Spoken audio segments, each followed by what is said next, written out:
Good evening, ladies and gentlemen, and welcome to the London School of Economics for the Runnymede Trust Jim Rose Memorial Lecture. My name's Claire Alexander, and I'm in the Department of Sociology here at the LSE, and I'm also a trustee of the Runnymede Trust. The Sociology Department's delighted to be co-hosting this important event with Runnymede for the second year, and it's my pleasure to welcome you here tonight for this important and landmark lecture, revisiting the Runnymede Trust Future of Multi-Ethnic Britain report 10 years on. We're of course particularly pleased and honoured to have the Commission's chair, Professor Lord Parekh, with us tonight for what promises to be another important, timely and thought-provoking intervention. The LSE and the Department of Sociology both have a long history of research around issues of social exclusion and inequality and a commitment to public engagement. Research on race, racism and ethnicity is a key strand of the department's current research and teaching, and we share that commitment to bringing research outside the walls of the Academy. So we very much welcome our collaboration with the Runnymede Trust in recent years. We have an exciting Masters in Race, Ethnicity and Post-Colonial Studies, now in its third year, and we have a dedicated group of doctoral research students who are engaged in researching race in the UK, but also in the Middle East, Canada, Bangladesh, Italy and Germany. The Runnymede Report on the Future of Multi-Ethnic Britain was a landmark moment in the struggle for race equality in Britain. It marked what the report itself termed a turning point in the way that which Britain thought of itself, although with the benefit of hindsight, perhaps not in the way the commissioners originally envisioned. It's true, I think, to say that it was the product of a more optimistic moment, built on the promises of New Labour's commitment to tackling race equality, following on from the Macpherson Report, the Race Relations Amendment Act, the very short-lived celebration of Cool Britannia and of chicken tikka masala as Britain's national dish. The report argued then that Britain was at a crossroads and faced with two possible routes to the future. The first, a Britain where people are divided and fragmented, and where there's hostility, suspicion and wasteful competition, the politics of resentment, a punitive and impatient attitude to the poor, and widespread intolerance of minorities of many kinds. The second, where Britain could develop as a community of communities, at ease with its place within the world society and with its own internal differences. Not, one would think, a particularly difficult choice. Unfortunately, in the light of subsequent events, the 2001 riots, the War on Terror, 7/7, and the much vaunted death of multiculturalism, it seems we chose the darker route. We find ourselves 10 years on in a situation where not only have our aspirations for race equality not been fulfilled, but it seems they're no longer even on the agenda. In this climate, a re-engagement with the issues raised by the Runnymede Report becomes even more urgent, and we're delighted to work alongside the Runnymede Trust and in memory of the work of Jim Rose in reshaping the future of multi-ethnic Britain for the next 10 years. I want to thank you then for coming tonight, particularly Pam Rose, and our distinguished speaker, Bhikkhu Parekh, and it's my pleasure to introduce Clive Jones, Chair of the Runnymede Trust.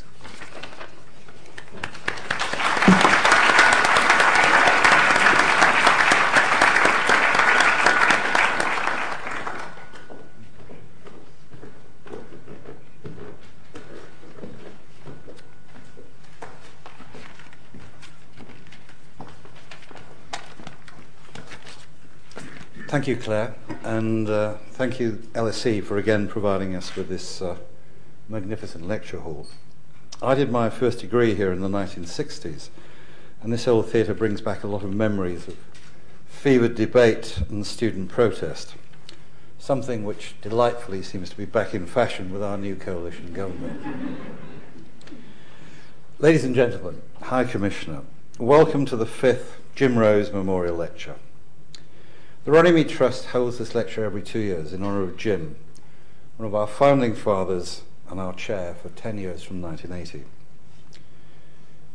The Trust literally would not exist without him, and we owe him an enormous debt. A Bletchley Park intelligence officer, journalist, publisher, a writer, a campaigner, he's one of those truly unusual men who crammed 3 or 4 careers into one long life, yet always found time to care for his family, his innumerable friends, and for the causes and organisations he was passionate about. And among those, fortunately for us, unfortunately for this country, were equality and Runnymede. Jim's widow Pam and his daughter Emma are here with us in the audience tonight, and again it's a delight to welcome you here both.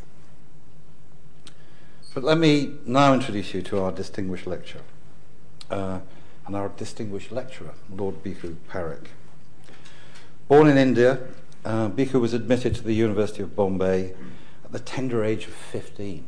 After his time in Bombay, he came to London University and is now a professor of political philosophy at the University of Westminster. The author of innumerable books, Lord Parekh has also received many awards throughout his career. The Sir Isaiah Berlin Prize for a lifetime contribution to political philosophy by the Political Studies Association, the Distinguished Global Thinker Award by the India International Centre Delhi, BBC's Special Lifetime Achievement Award, the Independence Prize from the Campaign for Democracy, the Profasi Bharataya Samman, and the Padma Bhushan in 2007. He holds 20 honorary doctorates. I don't have one.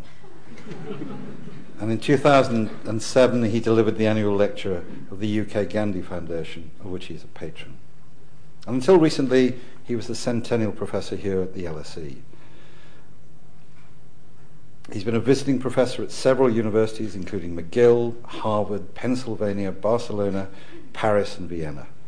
And he was Vice-Chancellor of the University of Baroda from 1981 to 1984. And of course, he was appointed a life peer in 2000. Lord Baron Parekh of Kingston upon Hull in the East Riding of Yorkshire. As Claire has indicated, he was chair of the Runnymede Commission on the Future of Multi-Ethnic Britain from 1998 until this enormously influential report was published 2 years later, in the year 2000. Tonight, a decade later, 10 years on, he's going to reflect on that report and consider the key issues he and his fellow commissioners identified then in the context of austerity Britain in 2010. Hold on to your hats. This is going to be illuminating, informative, funny, and never more relevant. Ladies and gentlemen, Lord Parekh.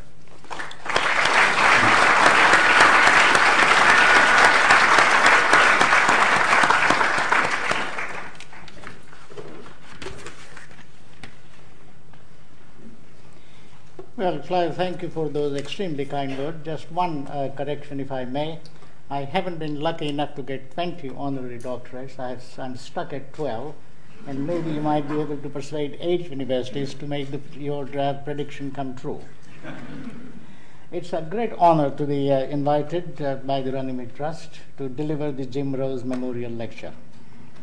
I first met Jim in 1977, when we were both members of the Rampton Committee and later Swan Committee of Inquiry into the educational problems, especially the Afro-Caribbean children. Jim was then a widely revered figure in Britain because of, among other things, the seminal report that he had produced called Colour and Citizenship in 1969. He was passionately committed to fighting racism in all its forms and making Britain a humane and integrated society on liberal and egalitarian grounds. I suggested to Jim in the early 1990s that it might be a good idea to mark the 25th anniversary of Colour and Citizenship by taking a fresh look at the current racial situation in Britain in the light of new circumstances, new insights offered by the social science research, and the experiences of other societies such as Canada and Australia. His response was most enthusiastic. The Runnymede Trust generously agreed to sponsor the project and raise the necessary funds. The commission was set up first under the chairmanship of Sir John Berg and then mine, and included some of the finest minds of Britain, drawn from different walks of life and representing different points on the political and ideological spectrum, excepting the racists. It included Kate Gavron, Stuart Hall, Sir Bob Heppel, Andrew Marr,